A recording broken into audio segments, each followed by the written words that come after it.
Sest nagu ma just alustasin, siis Gallup ütleb, et kuni 80% tänastest juhtidest ei tunne tegelikult selle vastu huvi. Nad ei tunne huvi lihtsalt selle vastu, et mida tähendab olla hea juht. Nad tunnevad huvi selle vastu, kuidas olla hea ekspert, kuidas eesmärke saavutada. Aga kuidas olla hea juht? Ja seepärast nad ei loe juhtimisraamatuid, nad ei käi juhtimiskoolitustel, sest neil puudub lihtsalt see huvi. Ja tulemuseks ongi siis olukord, kus me saame selle 2 telje vaates rääkida justkui nagu 4 juhi arhetüübist.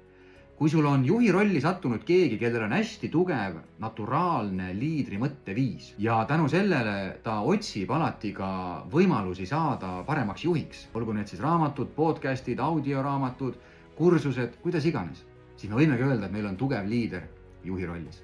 Aga täpselt samamoodi meil on ettevõtted täis tugevaid spetsialiste juhi rollis. Mis tähendab seda, et tegelikult need on inimesed, kellel ei ole veel välja kujunenud see liidri mõtteviis. Nad on küll juhi rollis, aga nad ei mõtle üldse liidri rolli vaatest.